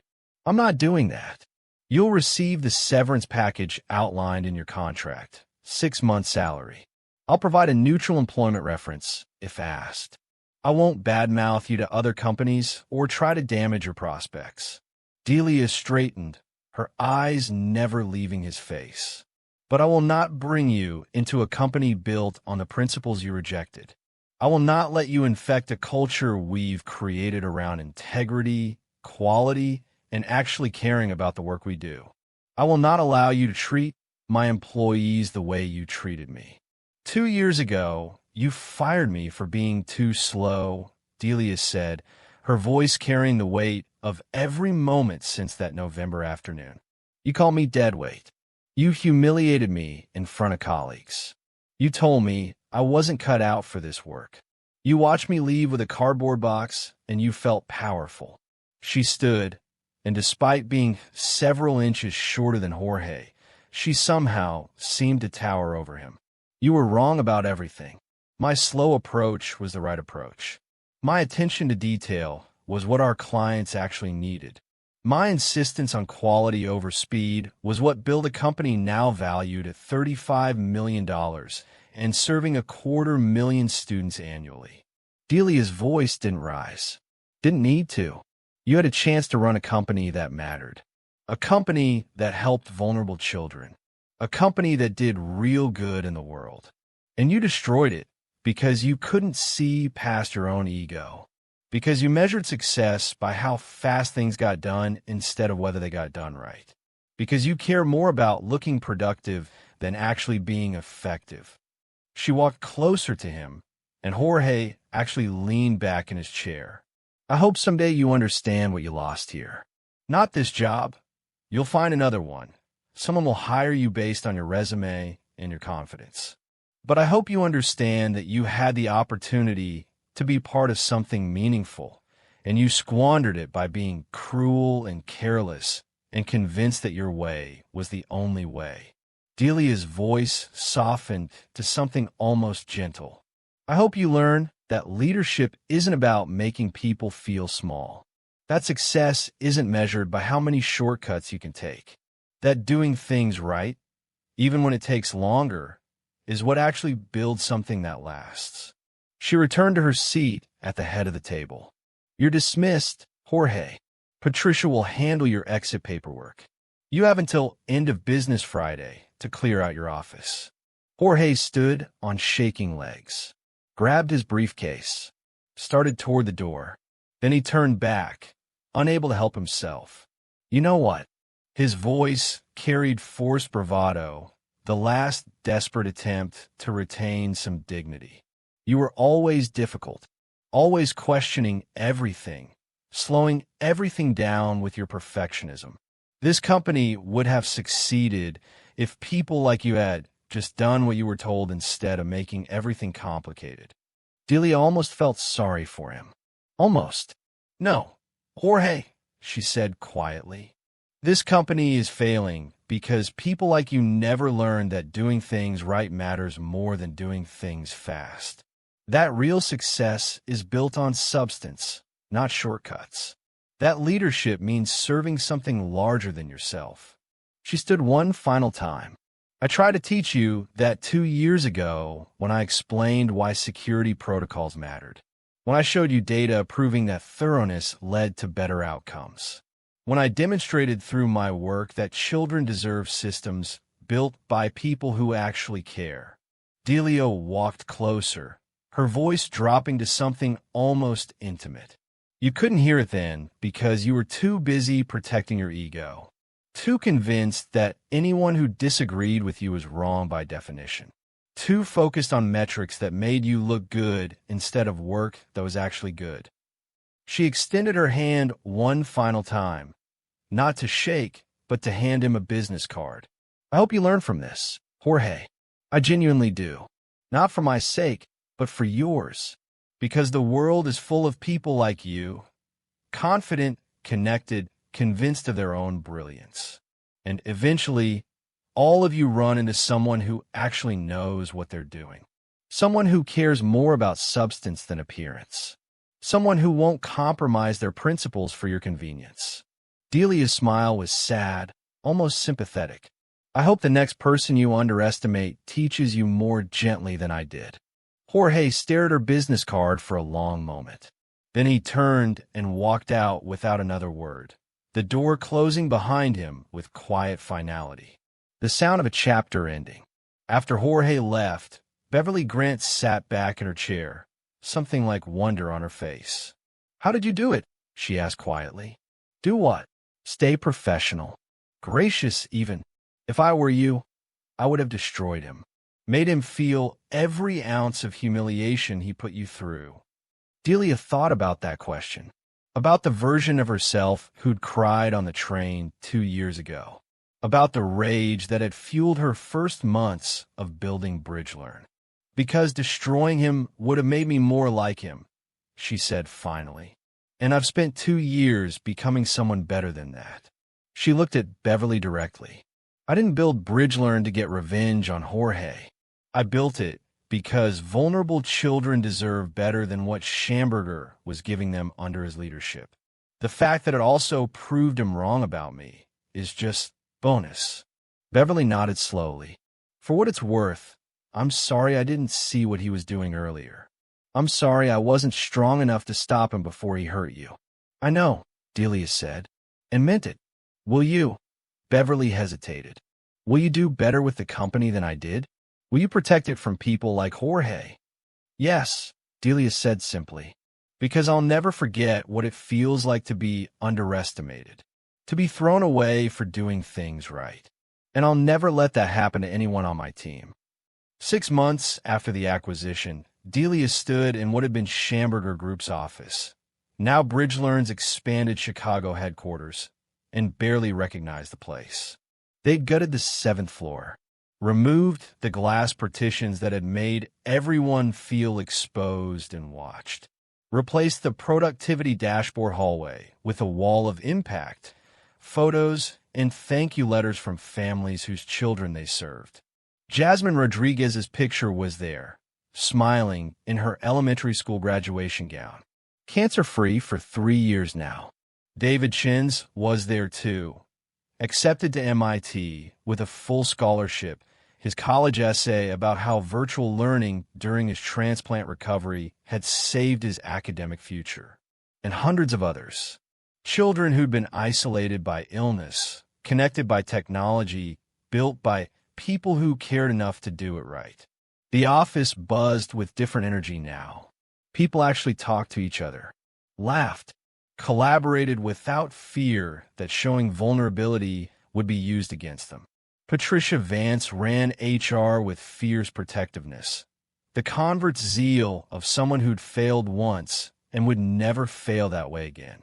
She'd implemented anonymous reporting systems, regular climate surveys, and a zero-tolerance policy for toxic behavior that she enforced with iron determination. Tyrone had been promoted to CTO, leading a development team of 23 people who shared his commitment to excellence. They'd successfully migrated all 40 of Schamberger's former hospital clients to BridgeLearn's platform. Not one had requested a leave. In fact, 17 more hospitals had signed on, impressed by the smooth transition and dramatic improvement in service quality.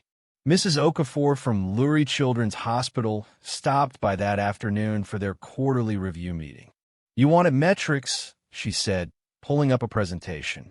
"Here they are. Connection reliability, 99.7% uptime. The industry gold standard was 95%.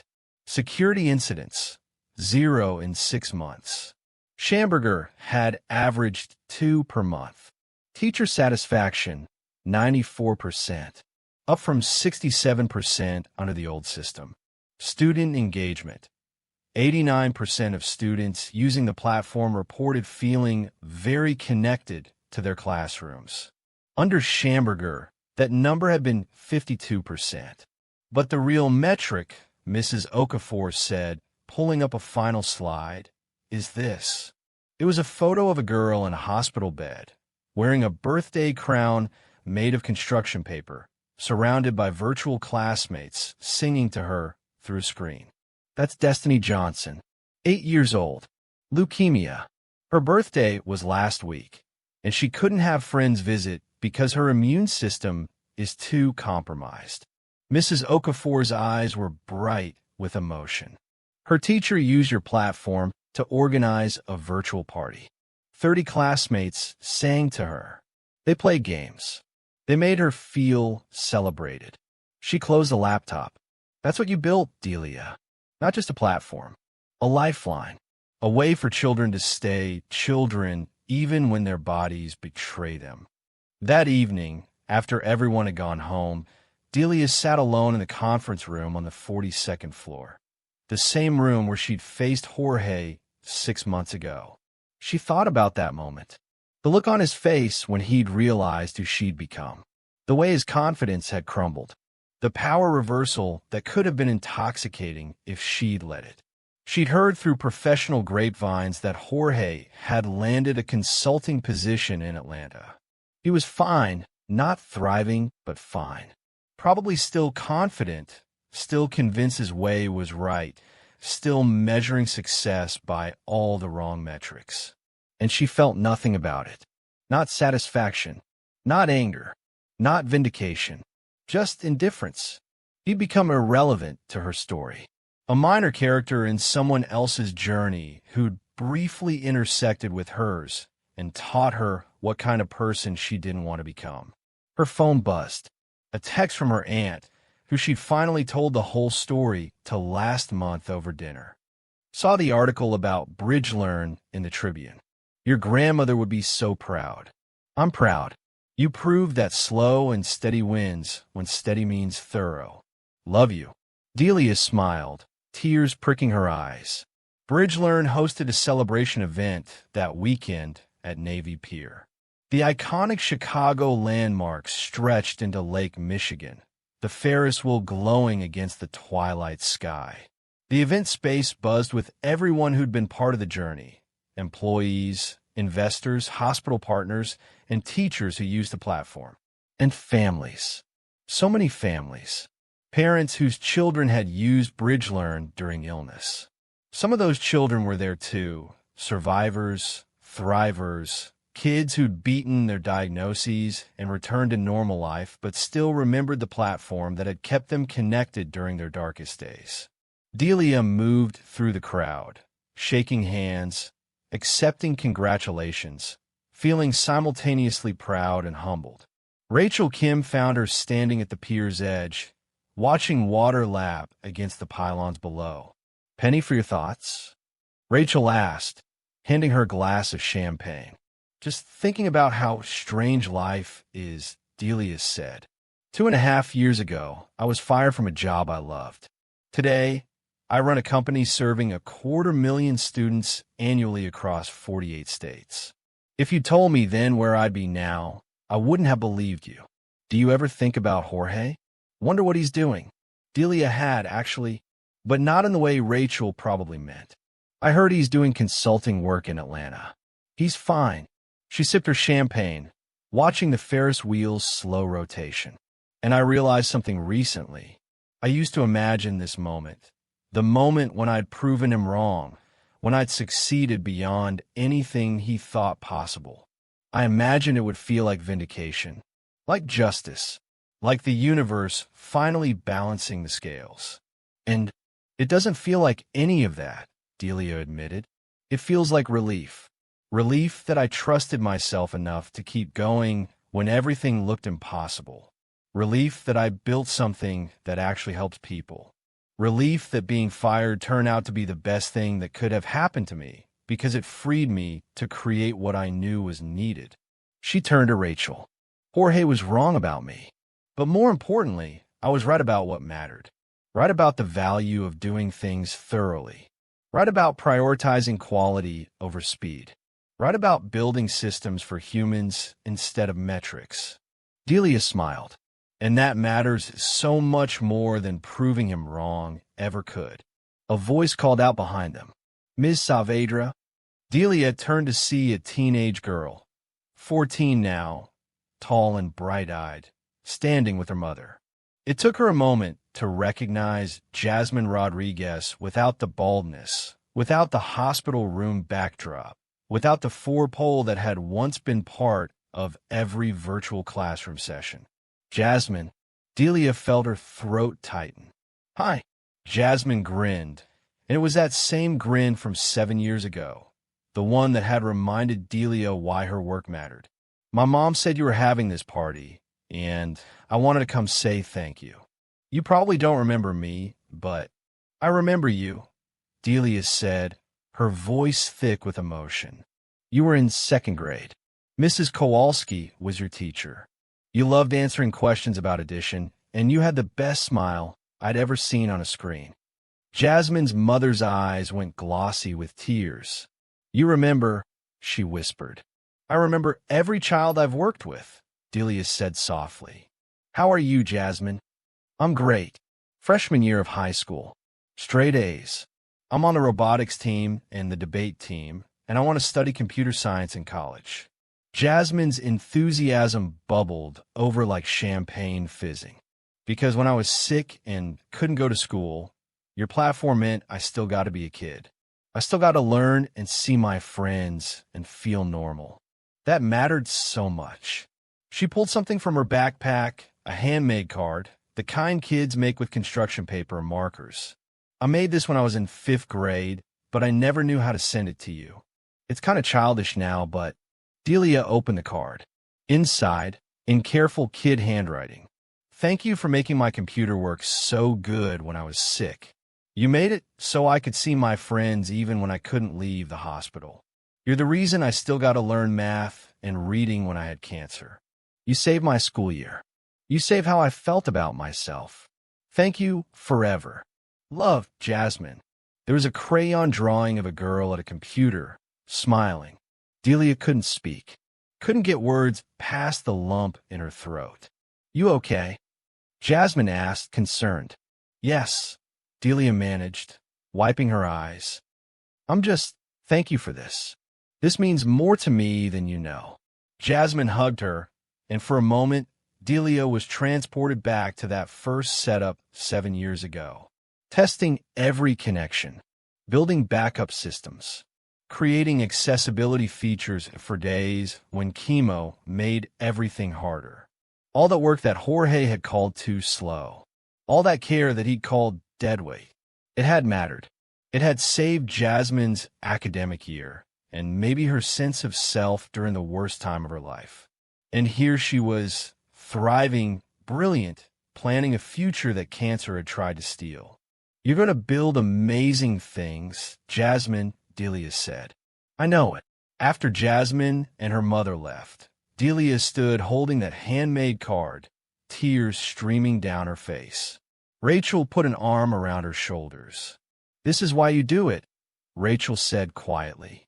"Not the revenue, not the valuation, not proving Jorge wrong. This." "Yeah," Delia said, carefully folding the card. "This." Later that night, after the celebration wound down and most guests had left, Delia found herself back at the pier's edge. The Chicago skyline glittered across the water.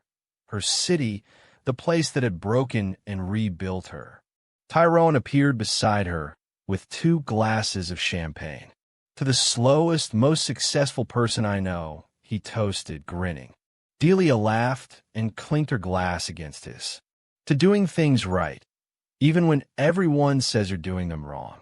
They drank, and through the windows behind them, the Ferris wheel continued its slow, steady rotation. Never rushed, never cutting corners, just reliably bringing joy one revolution at a time. "Do you ever think about that Friday?"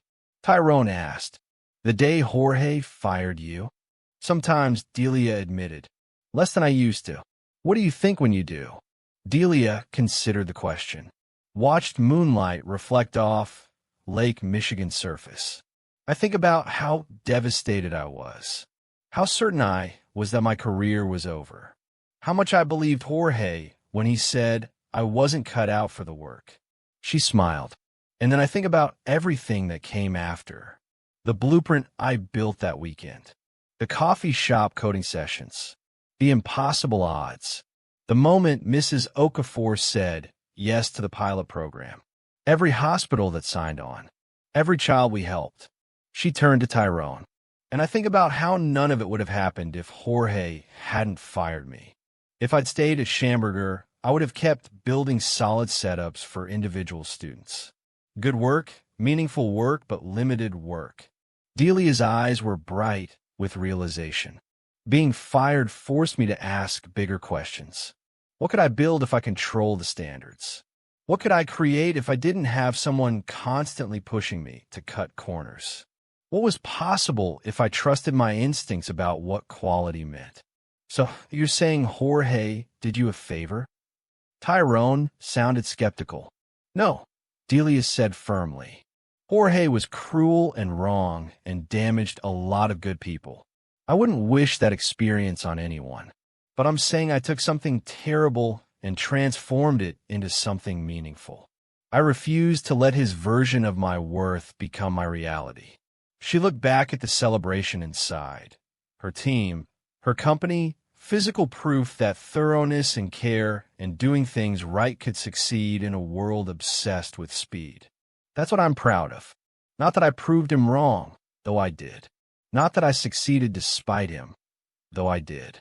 But that I took the worst professional moment of my life and used it as fuel to build something that helps 250,000 students stay connected to education during their most vulnerable moments. You know what Jorge never understood?" Delia continued, her voice soft but certain. "Success isn't about how fast you move.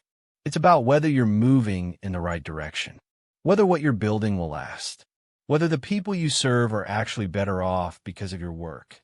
She gestured to the party inside, where hospital administrators talked with teachers, where parents shared stories with BridgeLearn employees, where former patients laughed with current team members.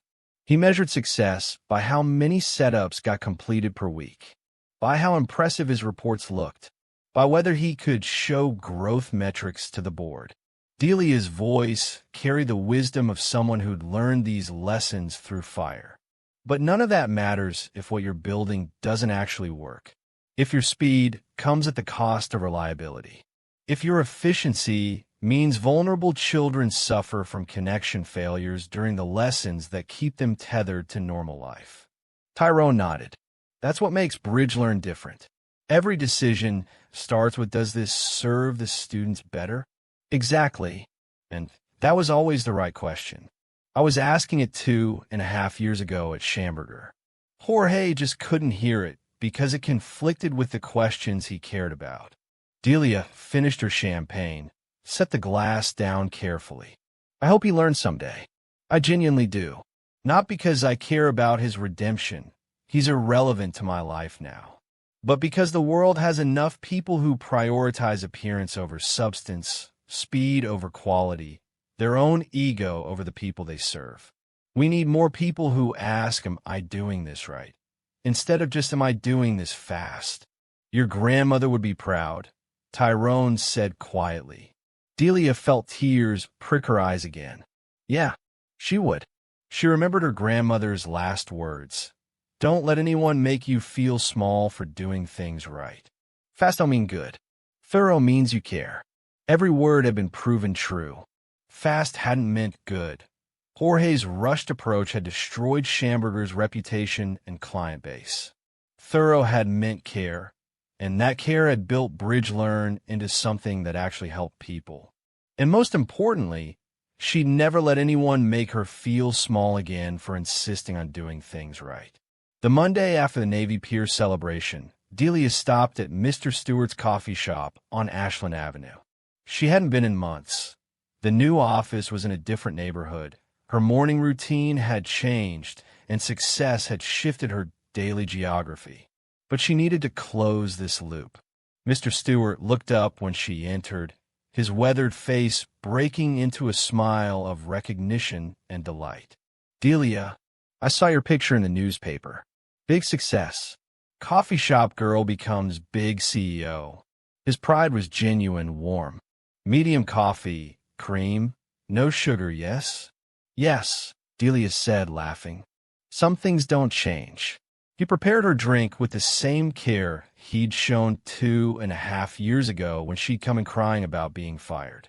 You remember, Mr. Stewart said as he slid the cup across the counter, what I told you about my grandfather's furniture. Every word. The furniture that took months to build still stands 70 years later. The furniture made fast broke and was thrown away. You built furniture that will stand, Mr. Stewart said simply.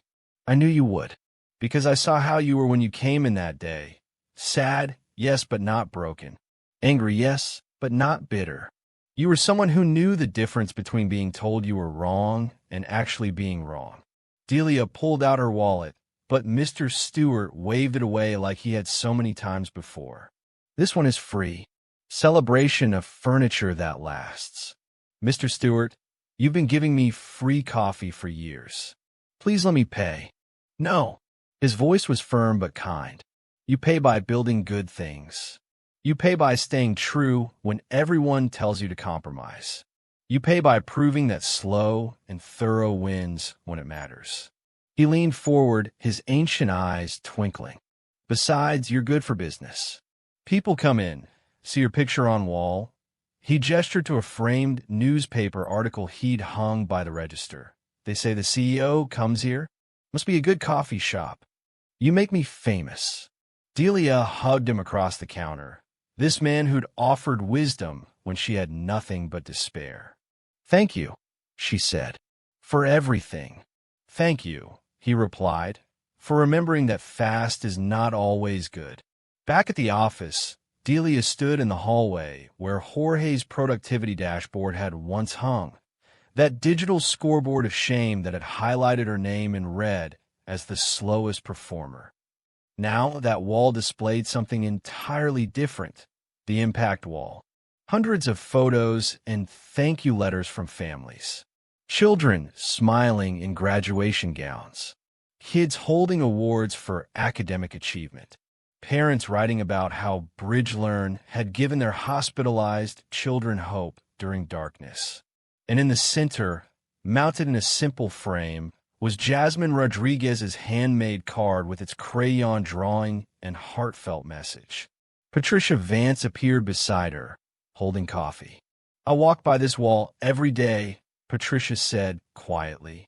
It reminds me of what we're actually doing here, who we're serving. why it matters that we do it right. That's why I put it here, Delia said. Where Jorge's dashboard used to shame people for being thorough, we now celebrate the impact of that thoroughness. Patricia was quiet for a moment, then, I'm sorry I didn't fight for you when you were fired. I think about it all the time. How different things might have been if I'd stood up to Jorge earlier. I forgive you, Delia said, and meant it. You're standing up now. That matters. I'll never stop, Patricia promised. Never again. That evening, Delia returned to the 42nd floor conference room one last time. The sun was setting over Chicago, painting Lake Michigan in shades of gold and amber. The city sprawled below. Her city, where she'd been born, raised, broken, and rebuilt into someone stronger. She thought about the journey from that devastating November afternoon to this moment. From fired employee to CEO of a $35 million company. From carrying a cardboard box to signing acquisition papers. From crying on the train to standing at the head of the conference table. From being called too slow to building a company on the principle that doing things right matters more than doing things fast. The door opened. Rachel entered, carrying 2 glasses and a bottle of good whiskey. Thought you might be up here, she said, pouring drinks. Reflecting, something like that. They stood at the window, glasses in hand, watching twilight deepen over the city. Do you know what the best part of this whole story is? Rachel asked. What? You won without compromising who you are. You didn't become ruthless to succeed. You didn't sacrifice your principles for growth. You didn't turn into Jorge to beat Jorge. Rachel clinked her glass against Delia's. You won by being exactly who you always were, someone who cares about doing things right. Even when it takes longer, even when everyone says you're too slow, even when it costs you everything. I didn't feel like I was winning during those months in the basement apartment eating ramen, Delia said with a slight laugh. But you were. You were building something that would last. Something that mattered. Something that helped people. Rachel's voice carried conviction. That's the only kind of winning that actually counts. Delia thought about the question she'd posed at the very beginning of this journey. In that first moment when Jorge's face went white with recognition. What would you do if you faced the person who destroyed you from the seat of power? She'd wondered if she'd show mercy or make him feel every ounce of what he'd put her through. The answer had surprised her. She'd shown professionalism, clarity, justice without cruelty. She'd held him accountable for his failures while refusing to become like him in the process. And in doing so, she'd discovered something more important than revenge. Being fired was the best thing that ever happened to her because it freed her to build something that mattered more than pride or vindication or proving someone wrong. You know what Jorge taught me? Delia said to Rachel, her voice thoughtful. Not the lessons he intended, obviously, but the real lessons. Tell me. He taught me that my current position doesn't define my potential. That workplace mistreatment says more about the person doing it than the person receiving it. That when someone tells you you're not good enough, sometimes what they really mean is you're not willing to compromise in ways that make them comfortable. Delia turned from the window, her eyes bright with certainty. He taught me that being too slow was actually being exactly right. That thoroughness isn't a flaw, it's a feature. That caring deeply about quality isn't deadweight. It's the foundation of everything worth building. She raised her glass. So here's to Jorge Kimbler, the best worst boss I ever had. The man who accidentally set me free by trying to break me. The person who taught me, by being everything I didn't want to become, exactly who I needed to be. Rachel laughed and clinked glasses. To Jorge, may he someday learn what you already know. They drank, and through the windows, the city lights began to glow. Thousands of them, each one representing a life, a story, a person navigating their own struggles and triumphs. Delia's phone buzzed. A text from Mrs. Okafor at Lurie Children's Hospital. Destiny Johnson, the birthday girl from the photo, just got cleared to go home. Cancer-free. She asked me to thank the lady who makes the computer work so well. You're changing lives, Delia. Never doubt it. Attached was a photo of Destiny in her hospital bed, giving a thumbs up to the camera, her smile wide enough to power the city below. Delia showed the photo to Rachel, her throat tight with emotion. That's why you do it, Rachel said softly. That right there. Yeah, Delia whispered. That's exactly why. She saved the photo, adding it to her collection of reminders about what success actually meant. Not the valuation or the revenue or the headlines. Not proving Jorge wrong or acquiring Schamberger or standing in this 42nd floor conference room. Just Destiny Johnson, cancer-free and smiling, connected to her education and her childhood and her future because someone had cared enough to build systems that actually worked. That was the measure of success. That was what being too slow had built. That was what thoroughness and care and refusing to compromise had created. And it was worth every struggle, every sacrifice, and every moment of doubt along the way. Delia looked out at Chicago one last time, the Ferris wheel on Navy Pier rotating slowly in the distance, steady, reliable, never rushed. She smiled. Sometimes, slow is exactly the right speed. If this story reminded you why perseverance matters, why integrity beats shortcuts, and why doing things right, even when it takes longer, is always worth it, share where you're watching from and subscribe for more stories that prove character is destiny. Would you have the courage to trust your own standards when everyone tells you to compromise? Would you build furniture that lasts, even when the world demands fast and cheap? The answer to those questions might just change your life.